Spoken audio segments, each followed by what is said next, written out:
Yes, good evening students. Now again मैं ईशा गुप्ता आपके लिए कुछ एक इम्पॉर्टेंट क्वेश्चन, जैसे मैं डेली अपनी वीडियोस में डाल रही हूँ कुछ एक इम्पॉर्टेंट क्वेश्चन जो सीबीएसई के 10th क्लास के बोर्ड्स एग्जाम्स में आते हैं। तो उसी के लिए जैसे मैंने कल आपको जो लास्ट वीडियो में डाला था वो क्या था कि उसके अंदर क्वाड्रेटिक इक्वेशन, क्वाड्रेटिक पॉलिनोमियल के क्वेश्चन थे। तो सेम आज भी मेरा इम्पॉर्टेंट क्वेश्चन जो मैं लेके आई हूँ क्वाड्रेटिक पॉलिनोमियल का है। ये हमेशा बोर्ड्स के एग्जाम्स में होता है, क्योंकि आप भी देख रहे हैं कि जो क्वाड्रेटिक पॉलिनोमियल वाला चैप्टर है उसकी वेटेज बहुत ज़्यादा आ रही है इसके अंदर हमारे सीबीएसई के पेपर्स में। तो इसलिए ये जो बड़ा है ये बहुत इंपॉर्टेंट क्वेश्चन है। तो इसमें देखो क्या है, ये दो टाइप के क्वेश्चन होते हैं।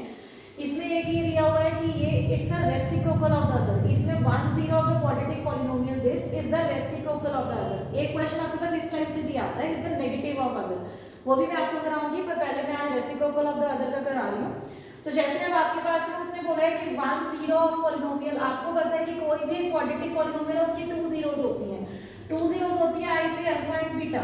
बट उसने ये बोला है कि अगर एक जीरो दूसरे का रेसिप्रोकल है, यानी अगर एक जीरो अल्फा है तो दूसरा क्या है 1/अल्फा है, ठीक है। तो अब मैंने आपको कल भी ये बताया था कि जब भी आपके पास ऐसा कुछ होता है तो सबसे पहले तो आप क्या करते हैं, इसको कंपेयर करते हैं ax² plus bx plus c से। तो a इज इक्वल टू यहाँ पर a² प्लस 9 है, b इज इक्वल टू यहाँ पर 13 है और c इज इक्वल टू यहाँ पर 6a है। तो हमें पता है, अब एक चीज ध्यान में रखनी है, वैसे तो देखो अल्फा प्लस बीटा भी पता है हमें, अल्फा इंटू बीटा भी पता है, बट जब हमें ये दिया होता है कि रेसिप्रोकल है तो हमेशा आपने अल्फा बीटा लेना है, ठीक है।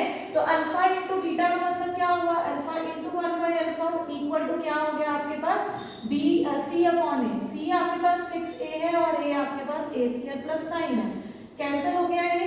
1 इज इक्वल टू क्या बन गया 6a अपॉन a² प्लस 9। अब हम इसको क्रॉस मल्टीप्लाई करेंगे, a² प्लस 9 इक्वल टू 6 है, a² माइनस 6 है plus 9 equal to 0।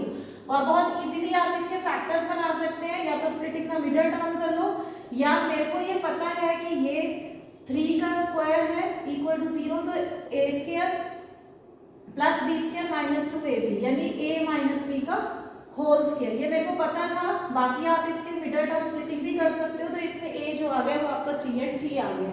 That means अगर आपके पास, आपको यहाँ पर जो बोला था find the value of a था, जब आपके पास a आ गया, अगर आपको सपोज ये भी पूछा जा सकता है कि आपको जीरोस भी फाइंड आउट करो, तो आपने कुछ नहीं करना, आपने a की वैल्यू बस यहाँ पर पुट करनी है, इक्वेशन बन जाएगी, और फिर उसके फैक्टर्स बना के मिडिल टर्म स्प्लिटिंग करके आप इजीली फैक्टर जो जीरोस हैं वो भी फाइंड आउट कर सकते हो। तो ये बहुत इंपॉर्टेंट क्वेश्चन है सीबीएसई के पॉइंट ऑफ व्यू से, जो आपके 10th बोर्ड एग्जाम्स में आ रहे हैं आपकी बार।